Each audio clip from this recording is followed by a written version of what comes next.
کسی بھی قوم کی اجتماعی زندگی میں ایک پہلو ہوتا ہے دستور اور قانون کا، اس کی اپنی جگہ اہمیت ہے، لیکن یہ کہ اصل میں کل چیز جو ہے وہ قانون ہی نہیں ہے۔ تمدن کے لیے، ثقافت کے لیے، تہذیب کے لیے، انسانی جذبات کے لیے بھی کوئی مرکز چاہیے۔ یہ قانونی بات تو عقل کی بات ہے، یہ قانونی بات تو جا کر عدالتوں میں زیر بحث آئے گی، جو ماہرین قانون ہے وہ اس کی جو ہے بال کی کھال بھی اتاریں گے، لیکن جس چیز کا نام ثقافت اور تہذیب ہے، اس کا زیادہ تر تعلق عقل سے نہیں، اس کا زیادہ تر تعلق جذبات کے ساتھ ہے۔ اسلامی ثقافت کی بنیاد کیا ہے؟ اسلامی تہذیب کی بنیاد کیا ہے؟ پھر یہ کہ یہ اسلام جب آیا تھا تب بھی کسی ایک ملک میں تو نہیں رہا تھا، نصف صدی کے اندر اندر یہ اس وقت کی جو معلوم دنیا تھی اس کے نصف سے زائد تک پھیل چکا تھا۔ اس میں کتنی ہی قومیتیں آ گئیں، کتنے تمدن آ گئے، کتنی تہذیبیں آ گئیں، کتنی بولیاں آ گئیں، کتنی زبانیں آ گئیں۔ آخر کس چیز سے حاصل ہوگا؟ تو اس کی بنیاد کیا ہوگی؟ اسی طریقے سے یہ اسلام کسی ایک دور کے لیے نہیں ہے، یہ تو اب اس دنیا کے آخر تک، اختتام تک کے لیے ہے۔ علامہ اقبالی کا شعر یاد آیا ہے کہ نوع انسان را پیام آخرین حامل او رحمت للعالمین، تو آخری گائیڈنس ہے، آخری ہدایت ہے، یہی دین رہے گا۔ حضور نے فرمایا انا آخر الرسل وانتم آخر الامم، میں آخری رسول ہوں اور اے مسلمانوں تم آخری امت ہو۔ تو اب یہ جو نسلن بعد نسلن، اس میں جو تبدیلی آنے کا امکان ہے، اس کو روکنے والی چیز کون سی ہے؟ یعنی اب میں ذرا اصطلاحات جو آپ کو زیادہ سمجھ میں آئیں گی اس میں بات کر رہا ہوں کہ پورے عالم اسلام میں ایک کلچرل ہوموجینٹی کس چیز سے پیدا ہوگی، ایک کلچرل کنٹینیوٹی کس چیز سے پیدا ہوگی کہ ایک تمدنی ہم آہنگی اور یک رنگی ہو پورے عالم اسلام میں، اور اس کا تسلسل ہو، وہی تمدن جو ہے نسل بعد نسل برقرار رہے۔ یہ ہے ضرورت، اس ضرورت کو پوری کرنے والی شے ہے محمد الرسول اللہ صلی اللہ علیہ وسلم سے جذباتی وابستگی۔ انڈر لائن کیجئے، جذباتی وابستگی۔ ایک ہے عقلی وابستگی، ایک ہے اطاعت کا تعلق، وہ تو آ چکا پہلی آیت میں، وہ تو ماننا پڑے گا اللہ کا حکم، اس کے رسول کا حکم، یہ تو بریکٹڈ ہے۔ جہاں آئے گا دونوں اس طریقے سے آئیں گے، اطیعوا اللہ و اطیعوا الرسول، ومن یطع الرسول فقد اطاع اللہ، جو رسول کی اطاعت کرتا ہے وہ اللہ کی اطاعت کرتا ہے۔ ما ارسلنا من رسول الا لیطاع باذن اللہ، ہم نے کوئی رسول نہیں بھیجا مگر اسی لیے کہ اس کی اطاعت کی جائے اللہ کے حکم سے۔ تو اطاعت کے معاملے کو علیحدہ رکھ دیجئے، وہ تو ایک آیت میں آ چکا، اس پر زیادہ تفصیل یہاں کیوں صرف نہیں کی؟ اس لیے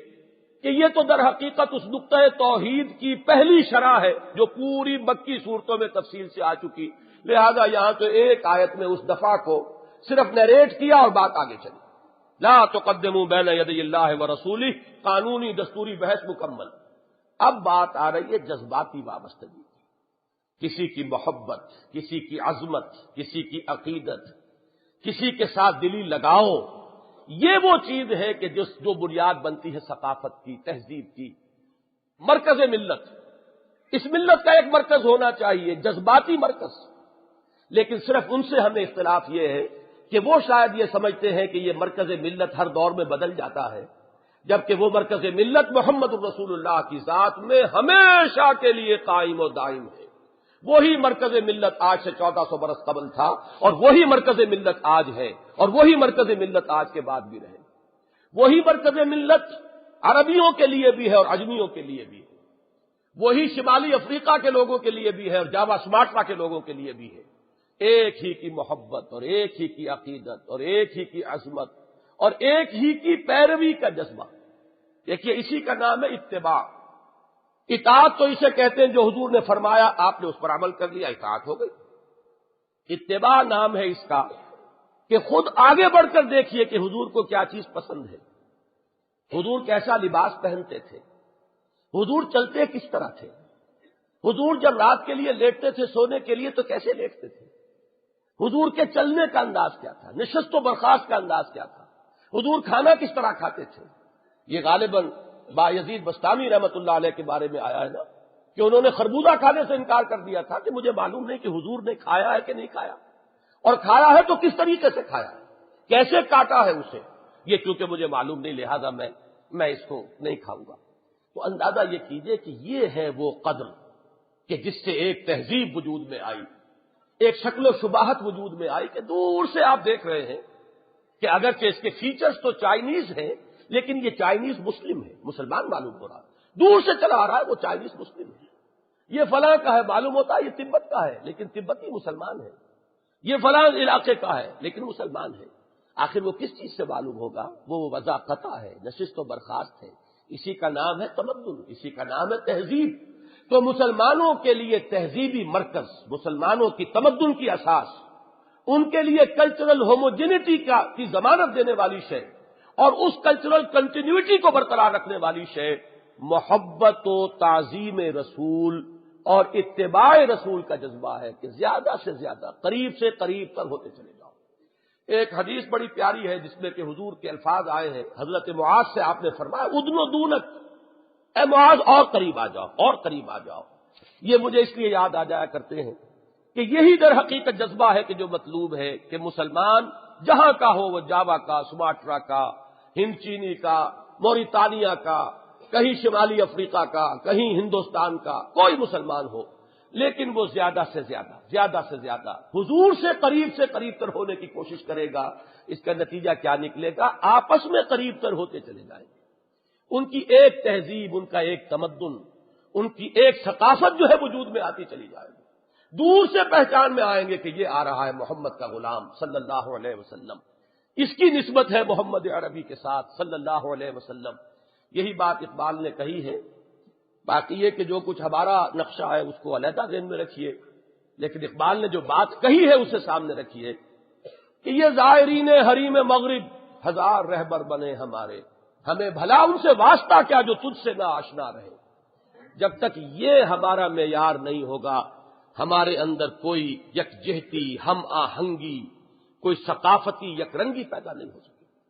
کہ معیار مطلوب محمد الرسول اللہ صلی اللہ علیہ وسلم، جو ان سے جتنا قریب وہی اتنا ہی ہمارے دلوں سے قریب ہوتا چلا جائے، جس کو جتنی قریبی نسبت حضور سے ہو اتنی ہی وہ ہمارے احساسات اور جذبات کے ساتھ اس کا ایک قرب پیدا ہوتا چلا جائے۔ یہ ہے اصل میں وہ چیز۔ میں نے وہ 4 ورقہ جو آپ کو ملا اس میں پڑھ لیں گے، مختصر ترین الفاظ میں نے لکھا ہے، دنیا کی قوموں کو ہیروز گھڑنے پڑتے ہیں، اس لیے کہ قانون تو بنا لیا لیکن لوگوں کو ان کے دلوں کی دھڑکن کو سنکرونائز کرنے کے لیے کسی ایک شخصیت کی محبت ضروری ہے، لہذا آرٹیفیشلی ہیرو گھڑے جاتے ہیں، ان کی عظمت جو ہے تراشی جاتی ہے، اس کا نقش ذہنوں پر قائم کیا جاتا ہے کہ ان کی محبت کی وجہ سے، گاندھی کی محبت کی وجہ سے ہندوستان کے لوگ جو ہے جڑ جائیں، یا ماؤ زیتونگ کی محبت جو ہے وہ چینیوں کو ایک جگہ کر دے، یا اسٹالن کی محبت اور عظمت، اس کے اتنے اونچے اونچے مجسمے کس لیے تراشے گئے؟ تاکہ بچپن ہی سے بچے کے ذہن کے اوپر اس کی عظمت کا نقش قائم ہونا شروع ہو جائے۔ تو لوگوں کو یہ ضرورت پوری کرنے کے لیے یہ آرٹیفیشل میتھڈ اختیار کرنے پڑے، اور تب بھی وہ ضرورت پوری نہیں ہوتی، اور ہمارے پاس وہ شخصیت موجود ہے کہ واقعہ یہ ہے کہ اغیار کو ان کے سامنے سر جھکانا پڑتا ہے، ان کی عظمت کا لوہا ماننا پڑتا ہے۔ تو ان کی محبت، ان کی عقیدت، ان کی تعظیم، یہ ہے در حقیقت جو دوسری اساس فراہم کرتی ہے مسلمانوں کی حیات ملی کے لیے، یہ ان کے جذبات کے لیے ایک اینکر ہے، یہ ہے وہ کہ جس پر کہ اس جہاز کا جو ہے، اس کی سٹیبلٹی جو ہے اس کا دار و مدار ہے، اس لیے کہ یہ در حقیقت اس کا لنگر بن جائے گا۔ یہ ہے وہ چیز کہ جو اگلی چند آیات میں بیان ہو رہی ہے کہ مسلمانوں سے صرف ایک لا علمی میں، یہ نہیں کہ کوئی نیت کے ساتھ ایسی بات تھی، لیکن جہاں کہیں ایسا طرز عمل ظاہر ہوا کہ حضور کی وہ شخصیت جو ہے اور آپ کا جو مقام ہے جو ہونا چاہیے، دیکھیے اقبال کے الفاظ یاد آئے کہ در دل مومن مقام مصطفیٰ، مومن کے دل میں اگر جو مقام ہونا چاہیے محمد الرسول اللہ صلی اللہ علیہ وسلم کا، کسی وجہ سے اگر اس میں کوئی کمی پیدا ہو رہی ہے، اس پر اللہ تعالیٰ نے ٹوک دیا، ڈانٹ دیا، اور اس شدت کے ساتھ ڈانٹا ہے۔ ابھی آپ دیکھیں گے کہ حضور کا احترام، حضور کی تعظیم، حضور کی عظمت، اس کو کسی پہلو سے بھی کوئی نقصان اگر پہنچاؤ گے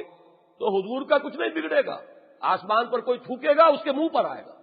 لیکن یہ کہ تمہاری جو وحدت ملی کی اساس ہے وہ مجروح ہو جائے گی،